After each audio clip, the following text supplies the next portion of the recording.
Hello, I'm in Kirkham Abbey in North Yorkshire, and I'm sitting in front of a door, and there's a tree, and this door's been here for nearly 900 years, and it was carved by hand nearly 900 years ago by people who thought it was worth doing. They thought it was worth putting all the time and the effort and the injuries and the hassle into carving this doorway with these pilasters, and some of the bits have fallen off and some of it's flaking a little bit, but it's still here, and it's not even a particularly spectacular door by the standard of a medieval abbey. This is just the door into the refectory. This is just where the monks used to go in for their dinner.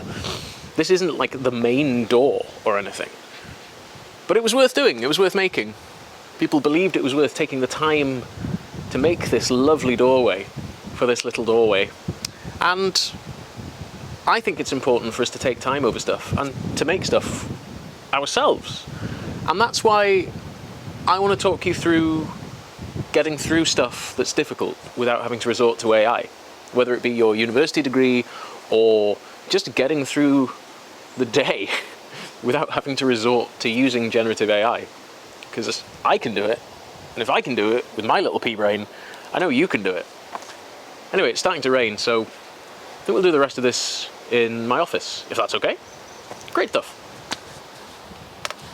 Such a nice door.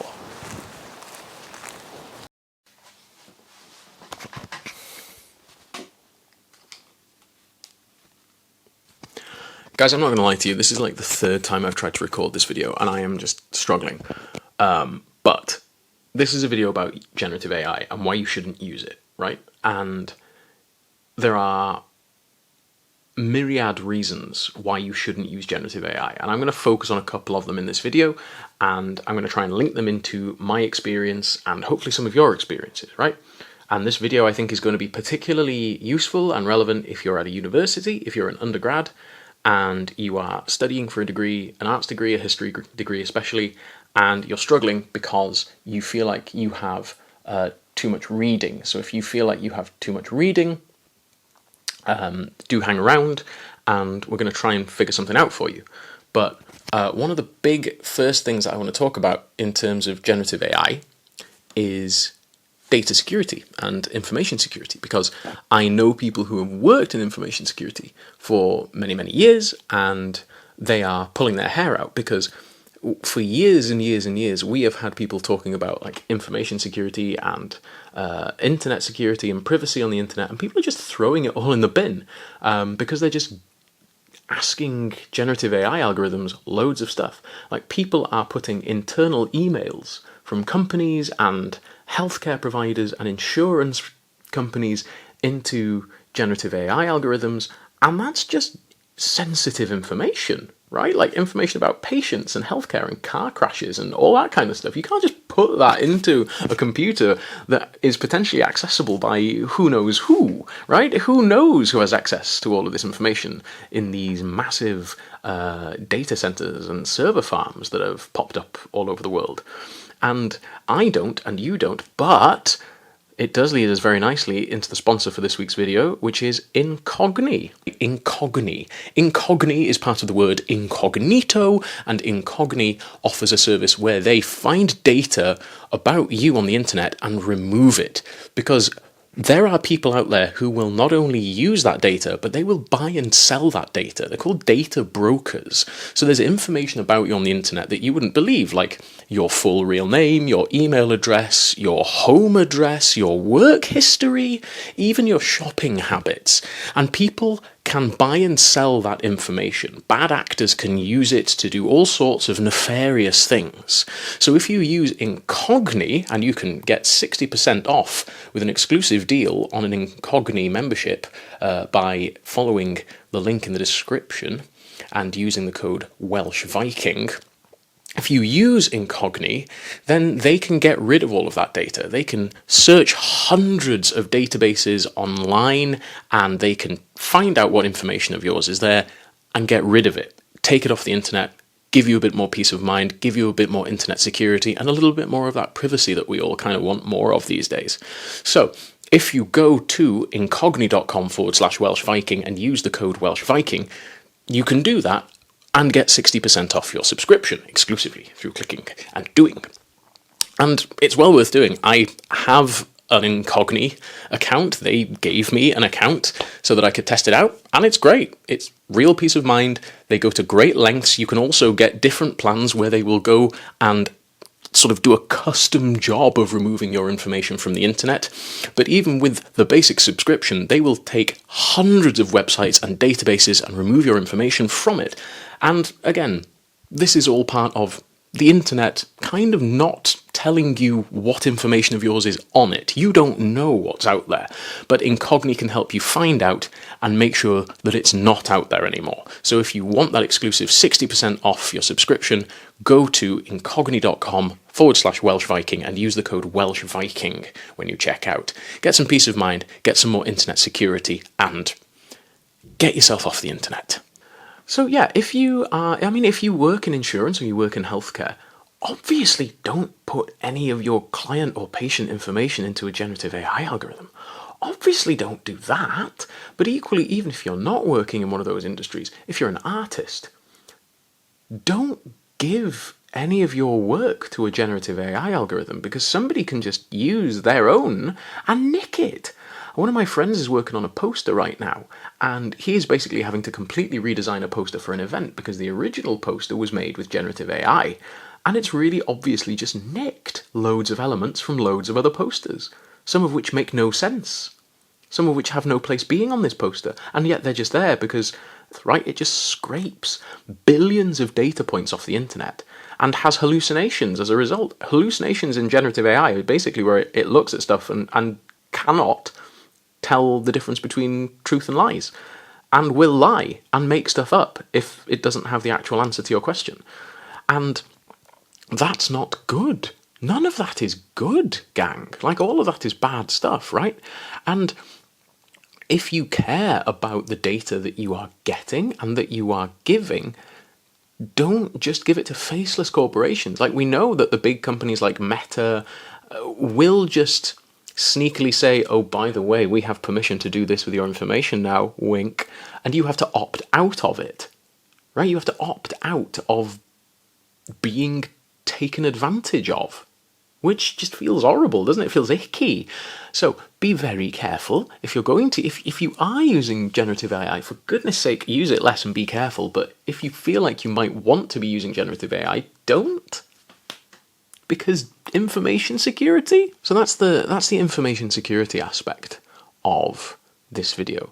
The second aspect of this video is the environmental aspect. If you care about the environment, don't use generative AI. Put -AI at the end of all your Google searches so you don't get the horrible little AI synopsis that's very often wrong. Don't do it. We are in a climate crisis. I have climate anxiety. If you care about that, then don't do it. There's weeks, if not months of the year now, where I have so many and such bad anxiety spikes that I get the symptoms of other very serious illnesses, and it really panics me and it makes me really upset, and it makes other mental health conditions that I have much worse, and it's bad for my health. I don't want this to be the thing that kills me, gang. Like, I really don't want this to be the thing that kills me. I don't want the stress to kill me. I want the billionaires. If you're a billionaire and you're watching this, get off your arse and save the world, please, because you can 10 times over, and just get it effing done. But if you're watching this and you are not aware of the following, you should know that every time you write a 100-word email with ChatGPT, it takes 500 millilitres of water, drinking water, to do that. I'm going to tell you this right now. If you need a 100-word email and you've got a pint to spare, I will write you that email. I can write an email for a pint. I'll do it for a half. There you go. I'll be twice as efficient as generative AI. I'll write you a 100-word email for a half. Stout, preferably. Like a nice dark ale. Dark mild. We've all got work to do. Right? That's bad. So if you write 10 emails, that's 10 pints.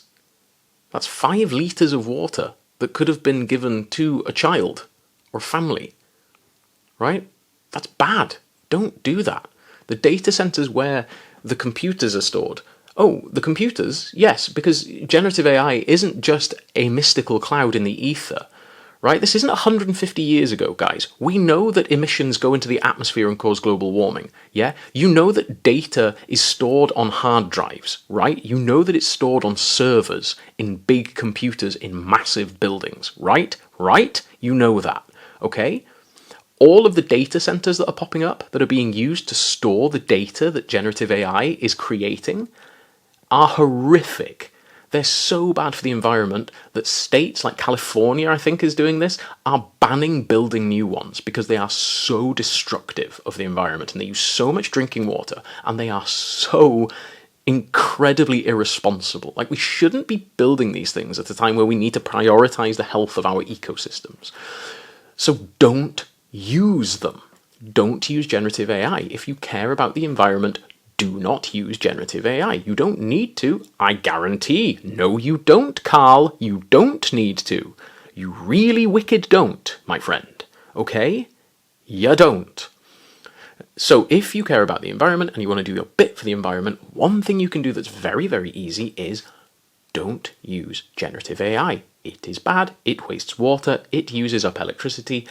Generative AI uses more electricity now than many countries put together. That's not great. Stop doing it. You don't want to support these billionaires who are just being horrible now. They're just actively being horrible people. They are the baddies. James Bond needs to appear at some point. Superman, where are you now when everything's gone wrong somehow? Stop using generative AI, okay? Batman wouldn't. Yeah, Batman might. Bad example.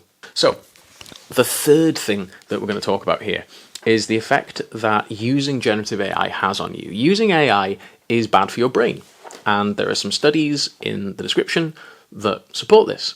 And one of the terrifying terms that has been coined as part of the studies on this is cognitive surrender.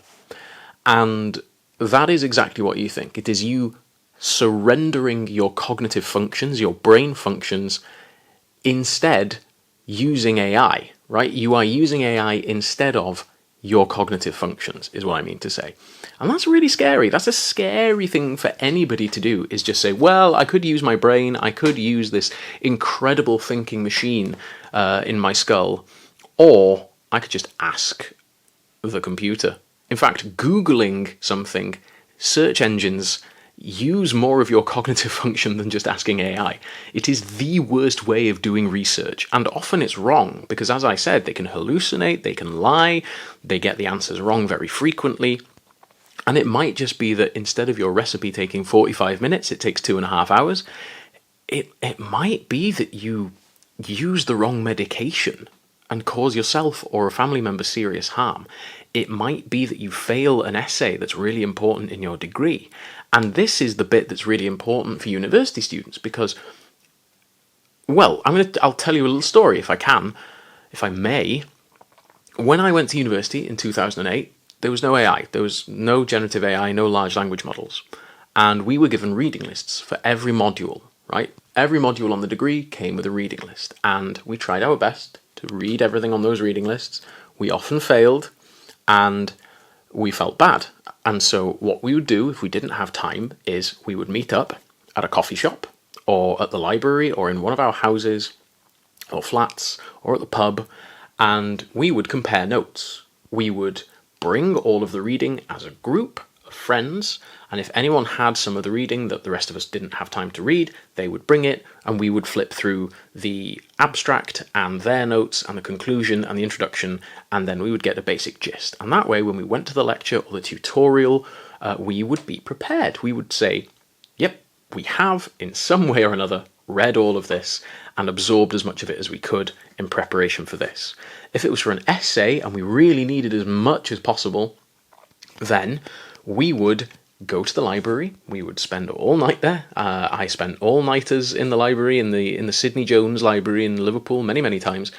Or we would pull all-nighters. We would get through it with energy drinks and heavy metal and films and friendship.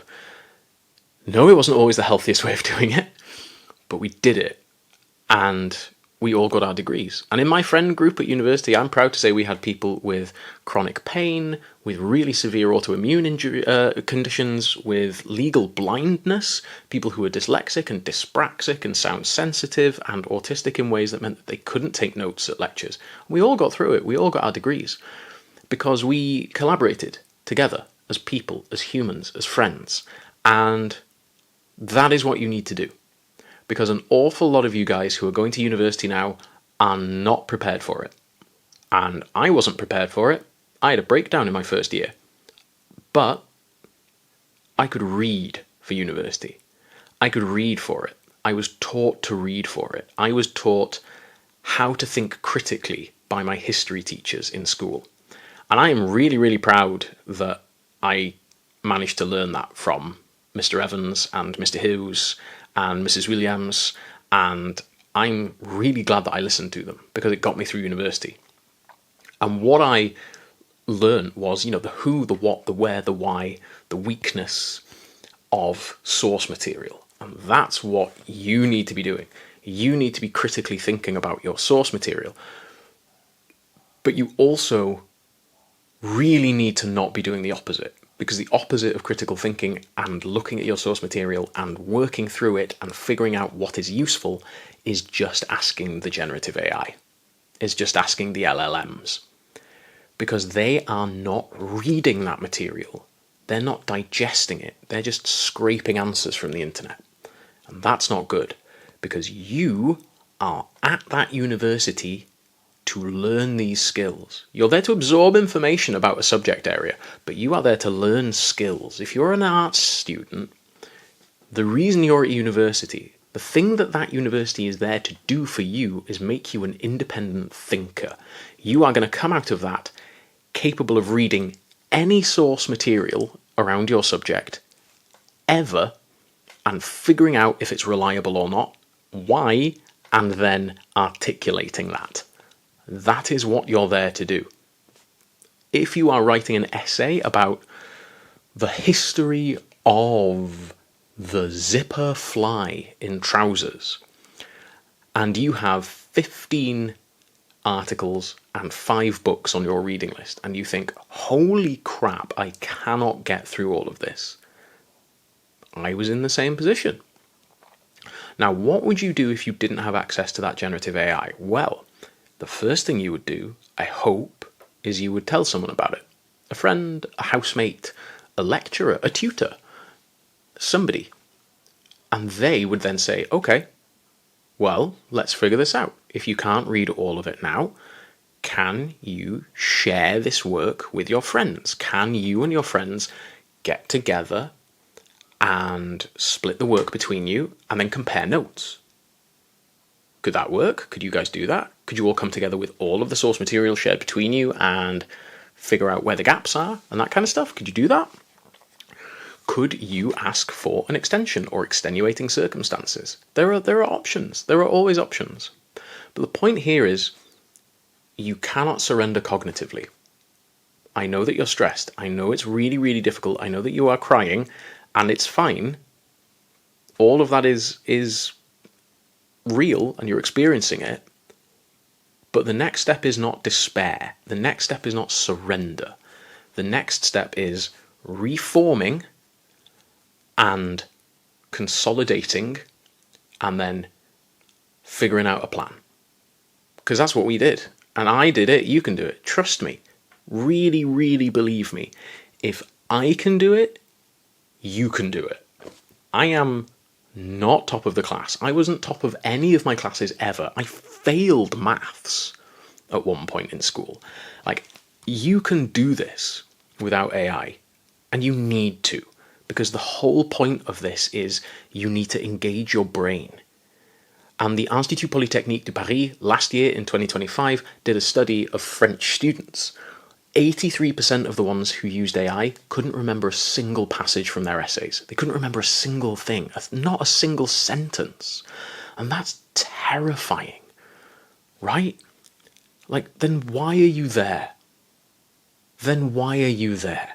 If you're going to just use a computer to write your essay for you, why are you there?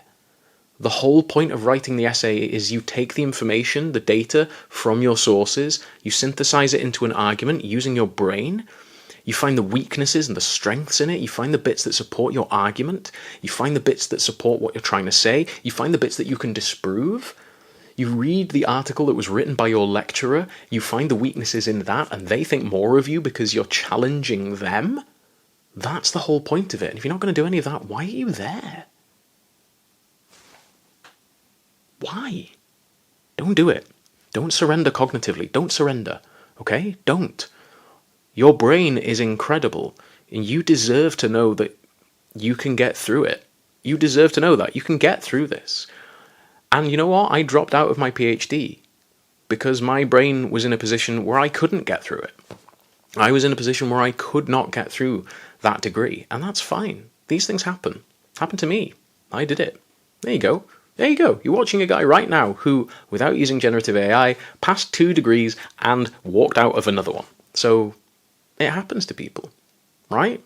And here I am with 100 and something thousand subscribers on YouTube, and people listen to what I have to say, and it's absolutely wild. But you do not need to surrender cognitively. Please, please, please don't surrender cognitively. Think of all of those stonemasons in that abbey 700, 800 years ago. They had to build an abbey with just hand tools and time. That's it. Mostly eating grain and mostly drinking beer. You can do it, all right? So, for the sake of your data, for the sake of the environment and the world that we live in, and for the sake of your own brain, don't use generative AI. And don't come into my emails asking if I want you to make me AI thumbnails. I would rather eat my own feet. Stop that. I know my thumbnails aren't very good, alright? I would rather get through the process of learning how to do good thumbnails. Because I want my brain wrinkly. I want your brain wrinkly. Get your brains wrinkled. Alright? Good chat. Diolch yn fawr iawn am wylio. Thank you very much for watching. Thank you to all my wonderful patrons and supporters. You've been really supportive and really lovely to each other recently over on the Discord. So thank you guys for being such a wonderful community to each other. You're very supportive. You're really kind and caring. There have been lots of offers of support, lots of offers of sympathy for people. So thank you guys for being a really lovely community. I don't say it publicly very often, but my community of patrons over on the Discord are super, super lovely to each other. So thank you guys for being excellent people. Yeah, Tan tro nesa, till the next time. Thank you very much for watching. Please do, like, subscribe, click the bell if that's still a thing. Click the bell. I think it's still a thing. Is it still a thing that you click the bell? Click the bell. See what happens. And, enjoy that. Yeah. Welch i tro nesa. See you next time. Hwyl am y tro.